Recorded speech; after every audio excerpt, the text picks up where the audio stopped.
Appamada and its programs are supported by your generosity, and your generosity and support makes such a difference. You can find a link for contributions on the website at appamada.org. Thank you.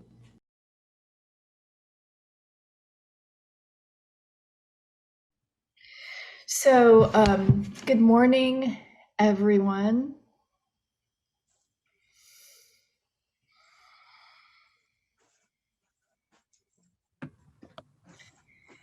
If you're just arriving, it's so good to see you.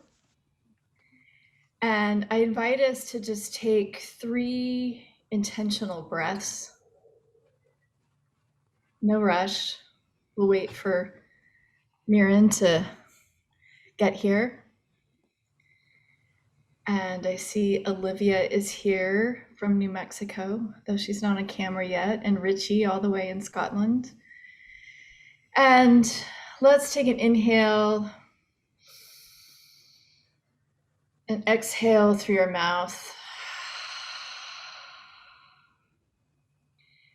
If it feels right to you the next time when you exhale, you can do so audibly with a sigh or just kind of whatever sound comes out. You're alone, so no one is going to notice. I can't hear you.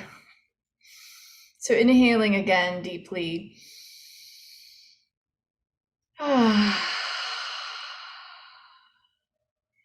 And then inhaling once again and letting this inhale bring breath into your body as if you could bring it all the way down to your toes and your fingertips.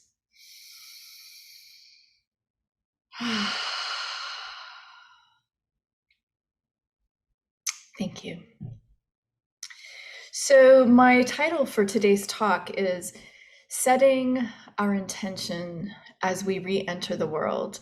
And again, my hair, I'm just gonna say, okay, that's not gonna stay in there. So I'm thinking about this because I received my vaccine a couple days ago, and this is the first time I've felt well enough to be out in the world. And I know that I'm thinking about how I might re-enter, whatever that means, into the next stage of this in a way that's intentional. And so first, I want to offer a Buddhist teaching on the idea of setting an intention.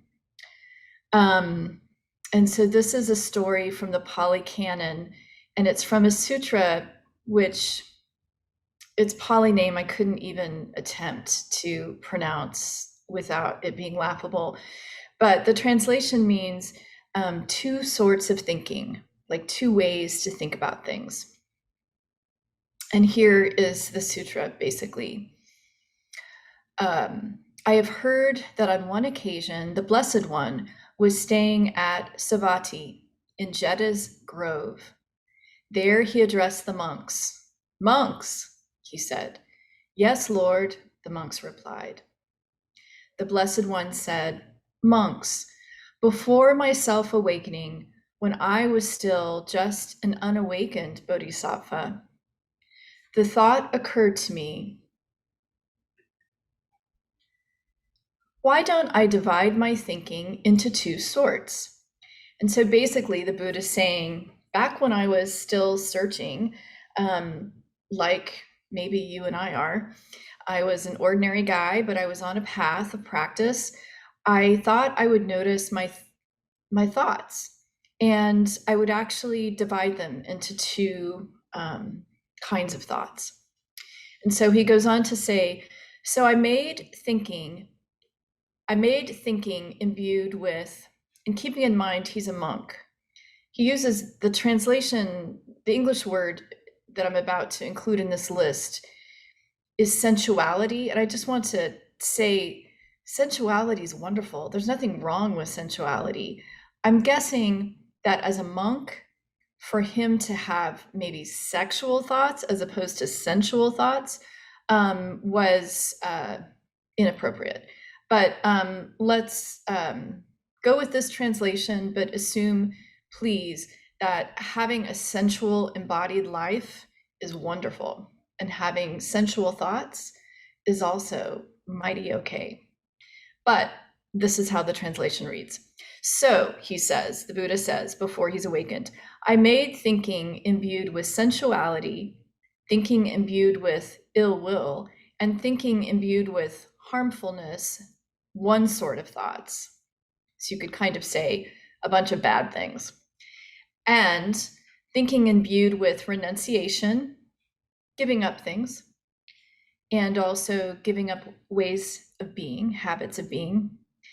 Thinking imbued with non-ill will, i.e. goodwill, and thinking imbued with harmlessness, maybe compassion, is another pile of thoughts, another sort.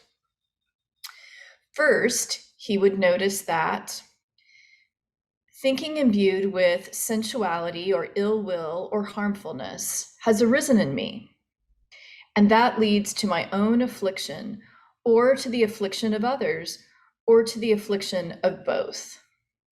It obstructs discernment, promotes vexation, and does not lead to nirvana. He further noticed that as he mindfully observed this kind of thinking, i.e., harmful thoughts, with an awareness that it led to suffering, it would subside.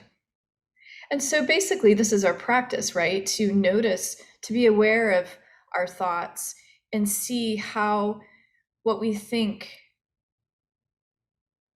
emanates into our actions and how we meet others. And, our practice is really to gain the skills through meditation to observe our thoughts and stories, beliefs, and see how those express themselves in the world, and try to cultivate a way of being that brings spaciousness and connection, basically. And so the Buddha goes on to say, second, he would notice that thinking imbued with renunciation and non-ill will and non-harmfulness has arisen in me, and that leads neither to my own affliction nor to the affliction of others. So basically, he's saying, I noticed when I noticed my thoughts that when I think positive things, it doesn't cause suffering to myself or to other people. It fosters discernment, promotes lack of vexation, and leads to nirvana. In summary, whatever a person frequently thinks and ponders upon, that becomes the inclination of his or her mind. And so that's why I'm going to invite us to set an intention. And then finally, this sutra, and if you join late, it's called, in English, the Sutra on Two Sorts of Thinking. It ends with a little story that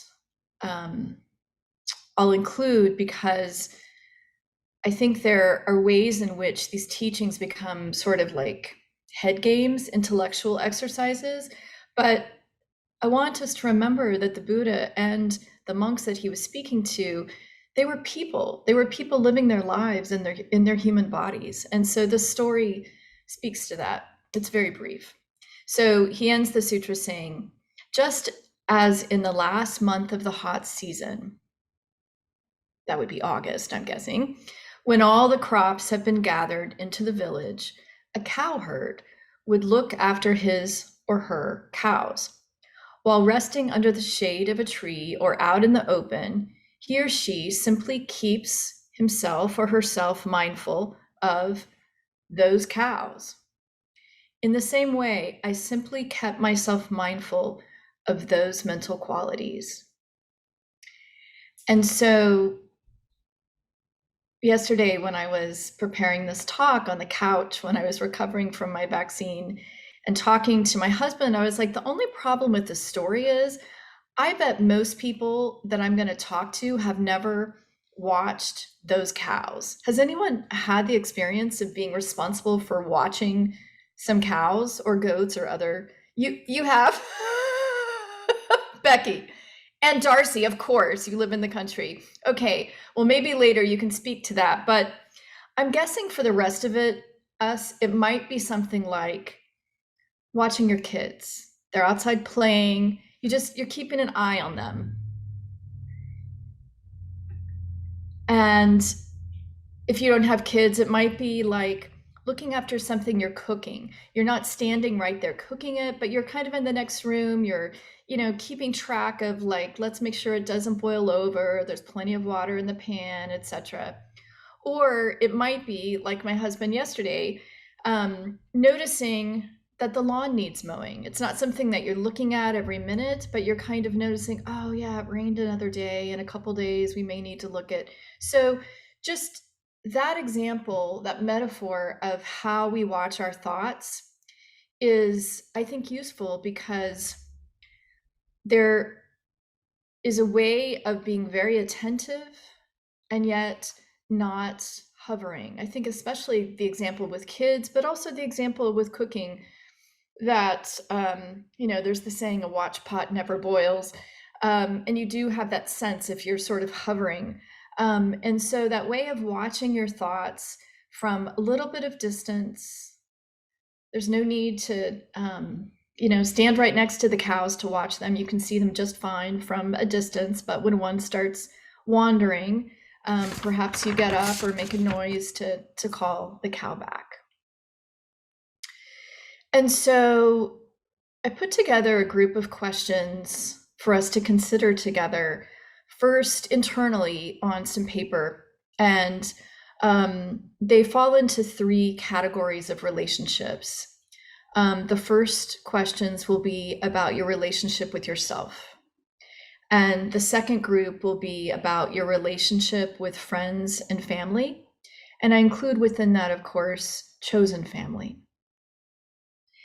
And then the third will be your relationship with your community and the world. That's just to give you a sense of where we're going. And then at the end, we'll look at some of the things that we've discovered. And from that, you can begin to set your intention. And I'll let you know that I want to allow for some time at the end for some small group discussion. And so you may want to actually allow some space on your paper to come back to this. You may not have enough time to do it the justice that you would like to. It may be something you come back to later today or in the next few weeks. But I think there's some questions that we can sort of sit with as we meditate in the coming days and weeks. And so if you're game, we'll go ahead and begin. Is that all right? Okay. So first, this is the category of your relationship with yourself. So knowing, of course, that this period of the pandemic has been filled with enormous loss of so many kinds. Nonetheless, this series of questions is based on a way of approaching planning and thinking about intentionality that's, I would say, asset-based or appreciative. It's about the positive. And so all of these questions are going to be positive in nature. And that isn't to diminish the incredible anguish that still unfolds. It's just that right now, in setting an intention, we're going to focus on some positive elements. And if you find that initially it's very hard to find something positive in answer to these questions, that's okay. And it can be simply, and it may be definitely being present with the Sangha. That's it. So be gentle with yourself, be curious, and there are no wrong answers. And you also will not have to share anything at all today. So this is for you and your own practice and life. So the first question, what went well during the pandemic for you? Think about what experiences, habits, or relationships nourished you. And when you have a few things, I invite you to choose one and really dive into it, describe it. If possible, engage your senses. What did you see and smell and taste and feel? How did that experience or habit or relationship that nourished you, how did it feel in your body? Where did you experience it in your body? Now, moving on, consider, what do you miss from pre-pandemic that you wish to return to as soon as it's safe? And some of you may have already begun returning to these things. And so think about, what was the first thing, the second thing.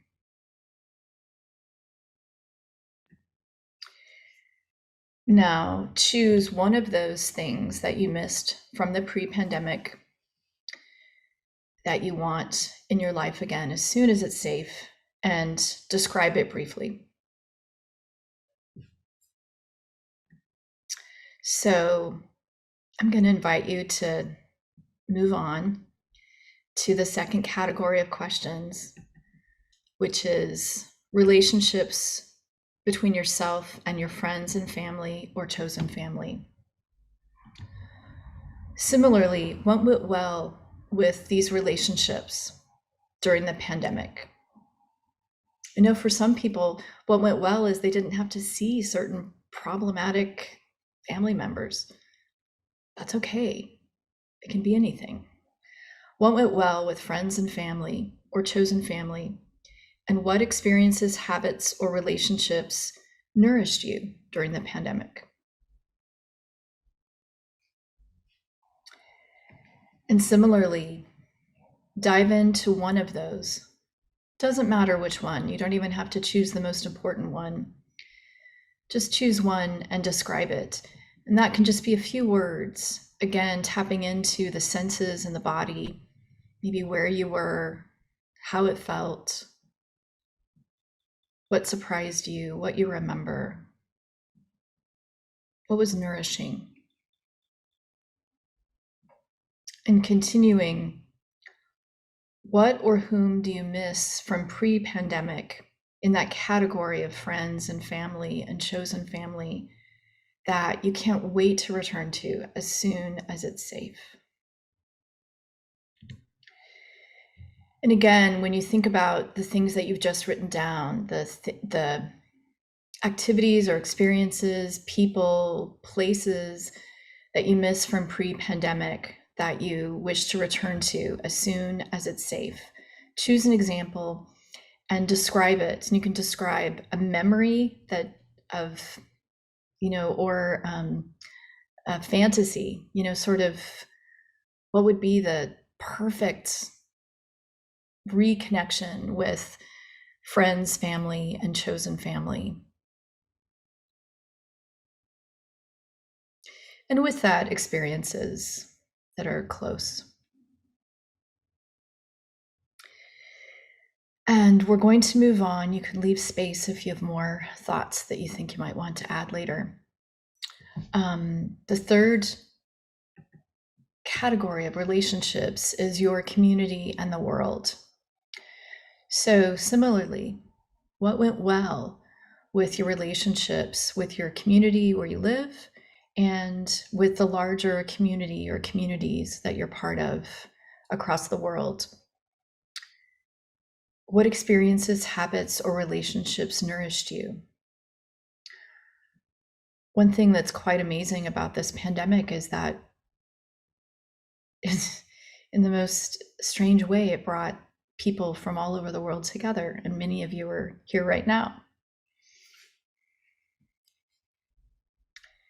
And similarly, choose one, needn't be the most important one. Just choose anything and dive into it, describe it. Describe how relationships with people that maybe you couldn't even see in person, that were in your larger community and even across the world, were nourishing to you.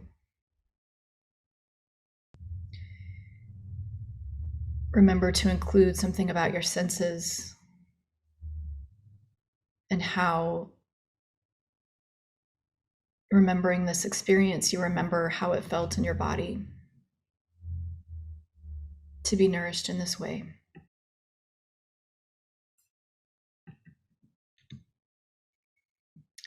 And so you can probably see the pattern here. What about your community in the world do you miss from pre-pandemic that you wish to return to as soon as it's safe? Maybe it's traveling or the farmer's market or being in the Zendo. Just make a list. Maybe it's none of those things.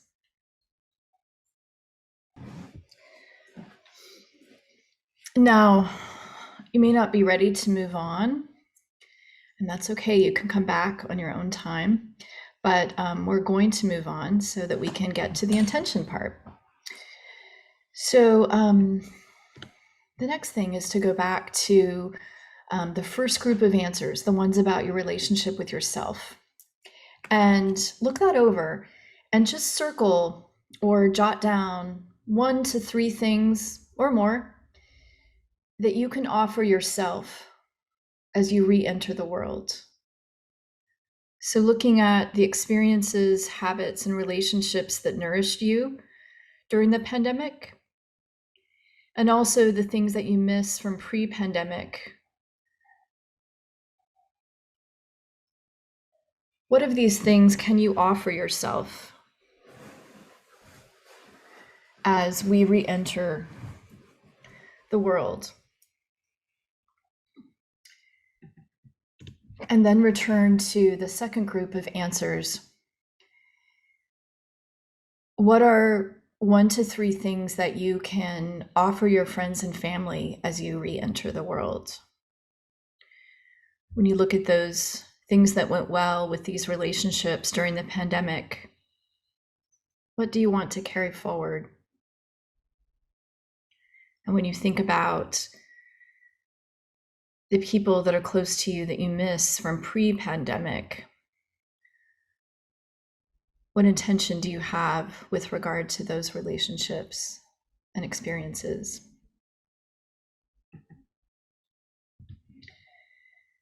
And then finally, looking at the third group of answers about your community in the world, what are a few things that you have listed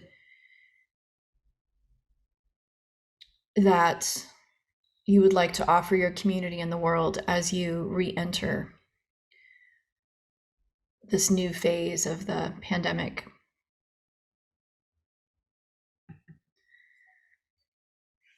And because I'd like to offer some time for us to share, I'll give you a few more minutes to look that over.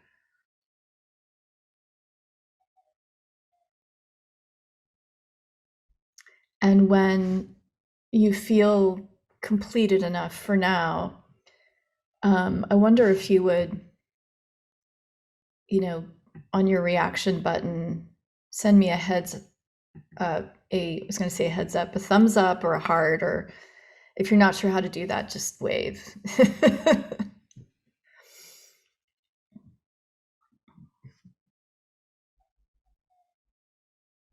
Okay, it looks like most people have stopped writing. So I think maybe you guys can all unmute yourselves, I believe. Great. And we're a small enough group that I think it would be nice to stay all together. Is that okay with you guys instead of going into smaller groups? Okay. And you're all on one screen, so you can just raise your actual hand and I'll call on you just to keep some small sense of order. I'm curious, in doing that exercise, of course, was it helpful, but also did something surprise you about anything, the list, what feelings came up, what you're going to carry forward, focusing on the positive, any aspect at all?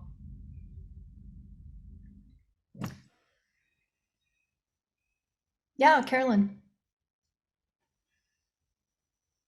What I noticed that was kind of surprising for the what went well during the pandemic, I just had this long list of stuff, that in relationship with me that went well. Intimacy with nature and cooking more and all of these wonderful things.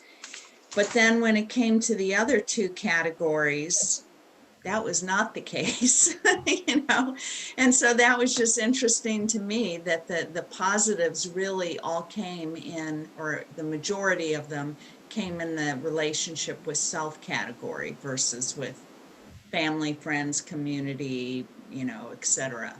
So that was surprising to me. Yeah. And I have to say, even as I did the exercise myself, creating those three categories is, we don't experience life that way. It's all one thing flowing through us. And so, some of cooking is about the people that you're feeding, and some of being in nature is who you're with, but also sometimes not. So I don't want to suggest that if one was easy, another, that there's anything wrong with that. They're very arbitrary ways of dividing things up. Yeah. Thanks for sharing that. Mm-hmm. I too really enjoyed cooking.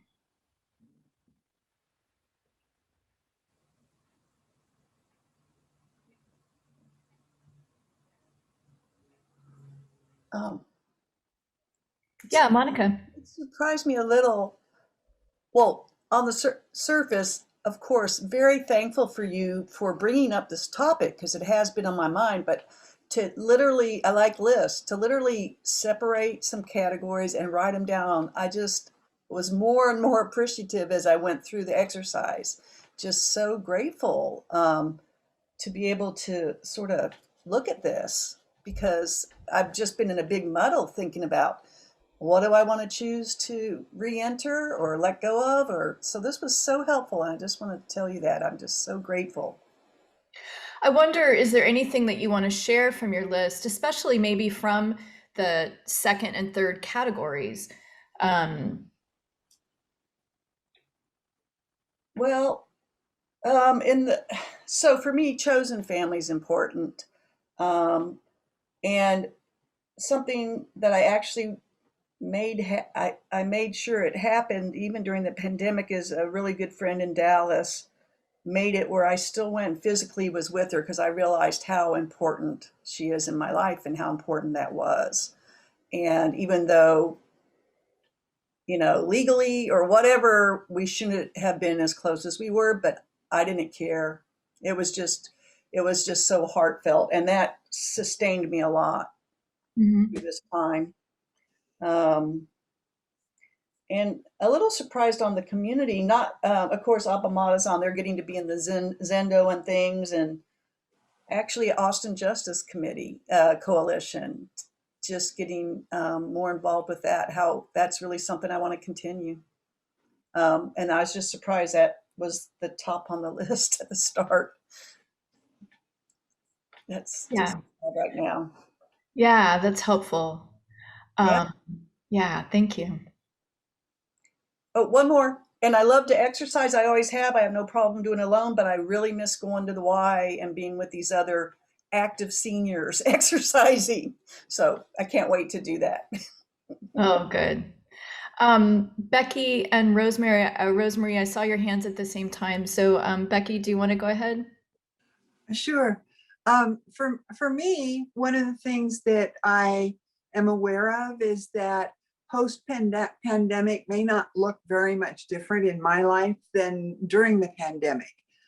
In that I've been largely housebound and dependent on, my daughter to get me around and so on. Certainly, there are a few things that may change and that I would like to see happen, but and there are a lot of things I missed and would love to think I could do. But one of the things, I actually sat outside before we had our sittings today. And one of the things that came up for me at that point was that today I woke up not feeling as good as I have for the last few days. I don't feel bad, but I don't feel as good as I had. And I'm going like, yeah, but I made all this list in my head of what I might be able to do today. And I thought about the whole thing about preferences, you know, and that on days when I wake up really feeling awful, I don't bother having a preference. I just get with that, what I'm experiencing. Whereas the days that I'm between times, I have preferences.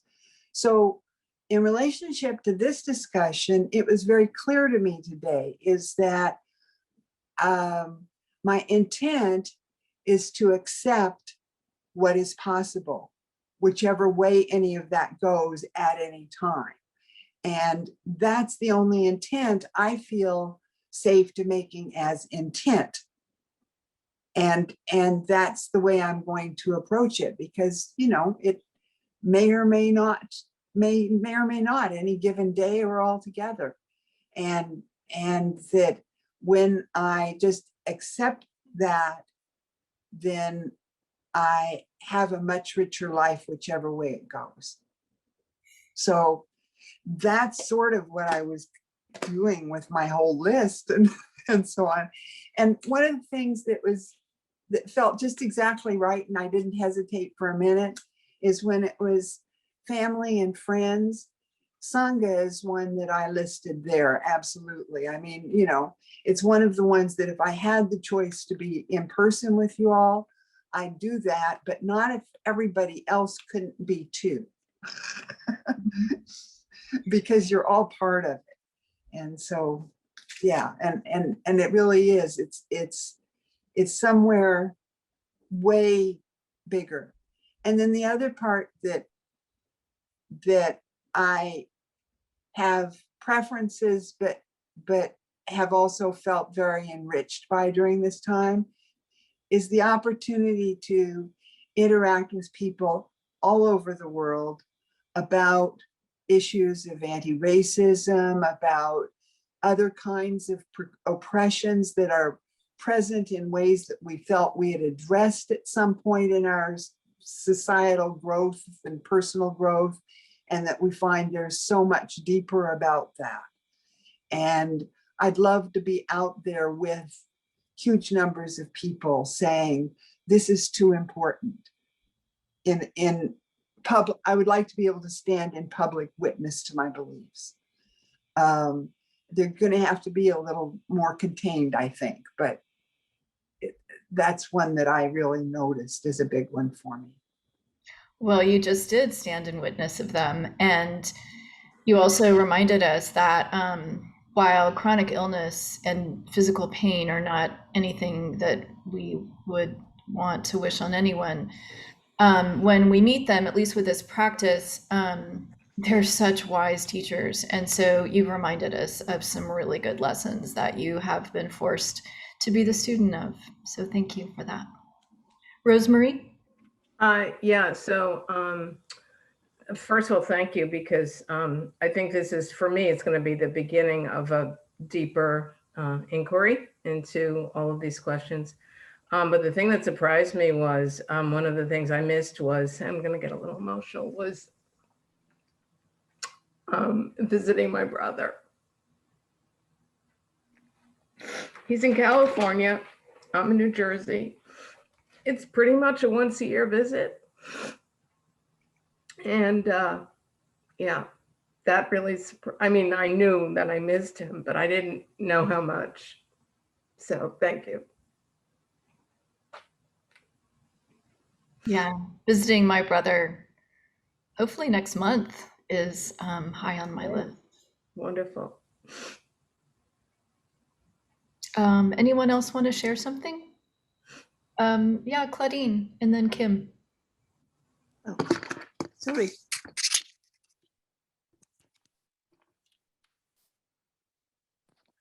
You won't hear me if I don't put that. Computer is not very loud. Well, what surprised me was, first idea I had was what was nice during the pandemic was what went well was the contact on Zoom. And then I thought, but oh, what is that noise? Do you hear noise too? I do hear Okay. it. I think you're fine. That's much better. Okay.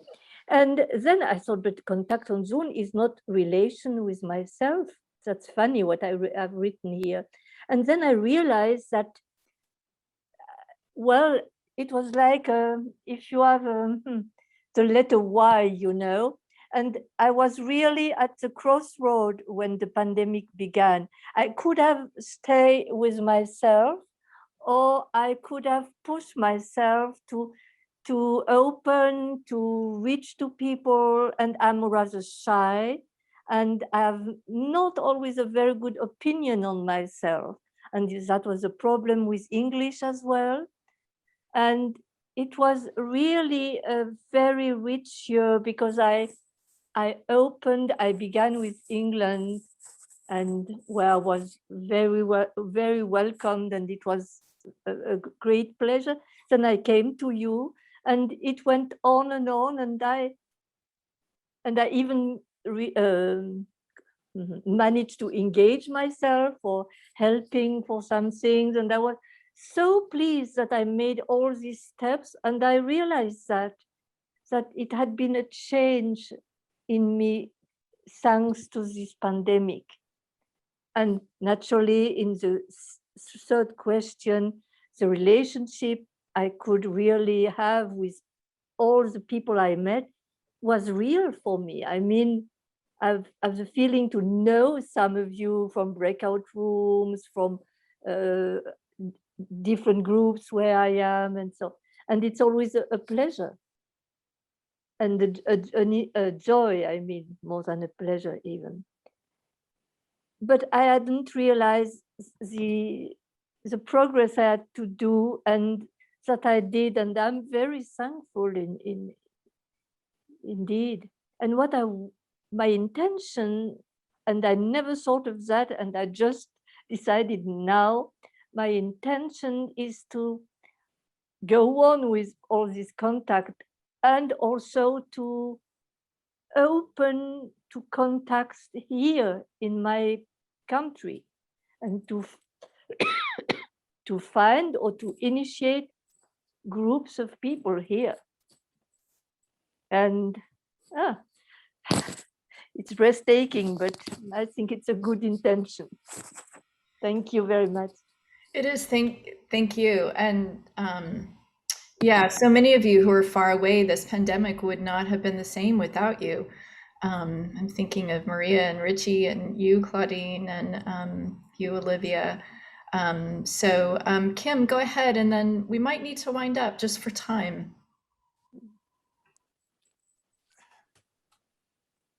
So what Claudine said was so much of what I wanted to say. So about a week ago, I said to my wife that I think we're in a monastery.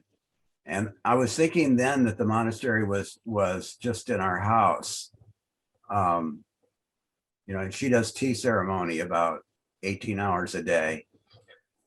And I do this appamata thing about 18 hours a day. And but as we're talking and writing, I realize that the monastery is with all of you. But what I'm missing is being alone, since I've been with another person now for the whole year, and kind of being places where nobody knows where I am, being lost completely in my thought. Even when it's different when my wife in the old days would, you know, leave for the day and I'd be alone. Just knowing someone else is in the house is different. What I feel so much gratitude for is the great relationships that would have never been created with people that aren't in Austin.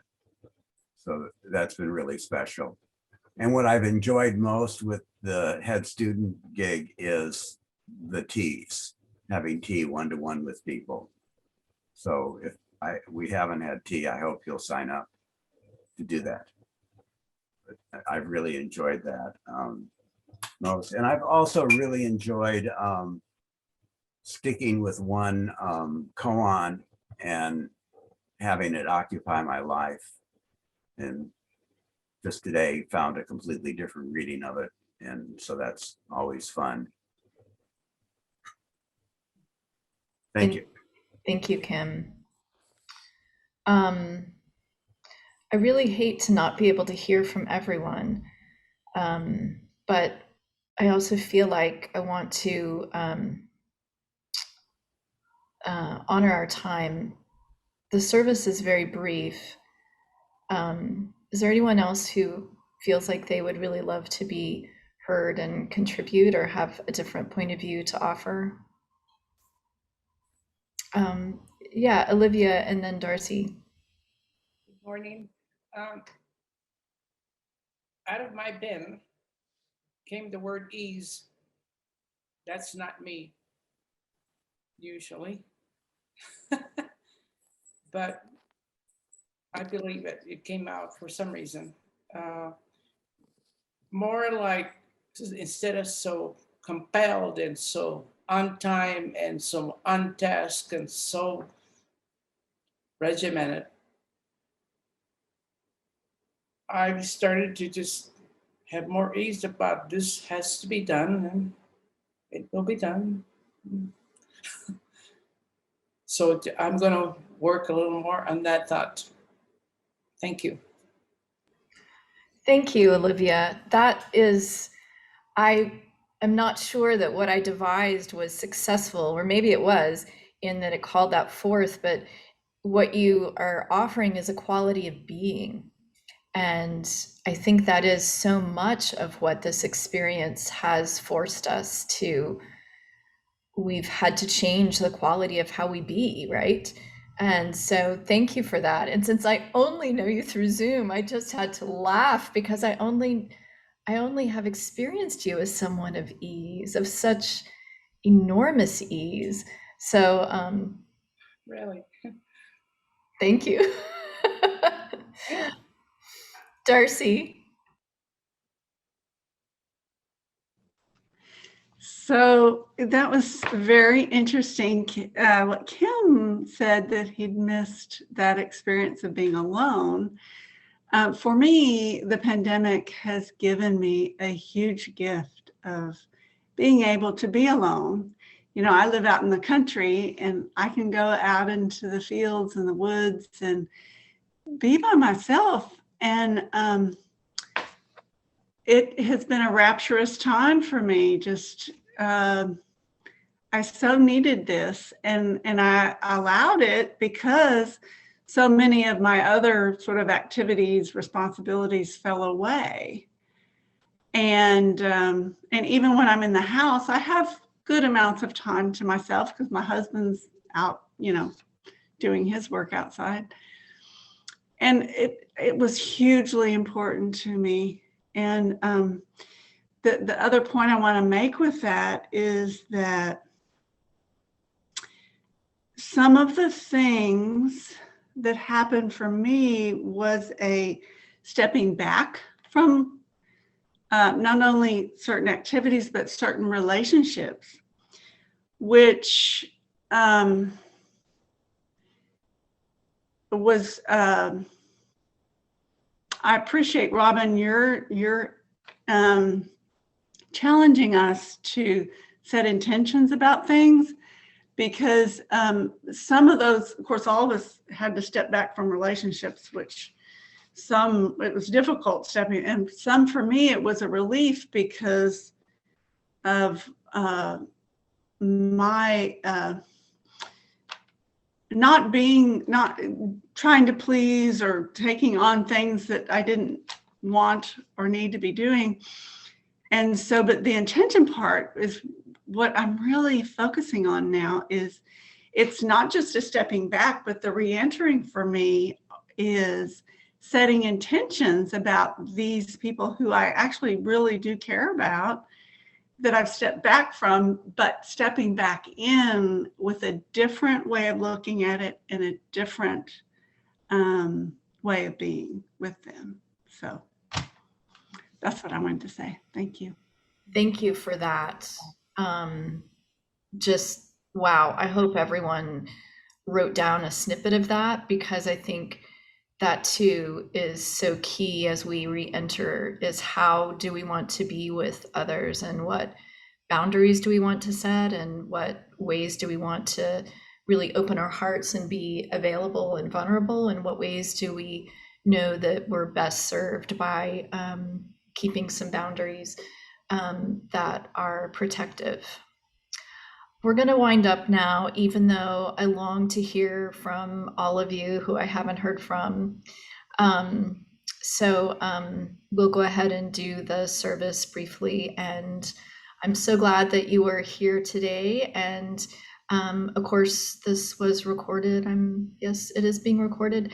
So if you want to go back and get the questions or share it with someone else, you'll be able to do that. It'll be up, I'm guessing, later today. Thank you.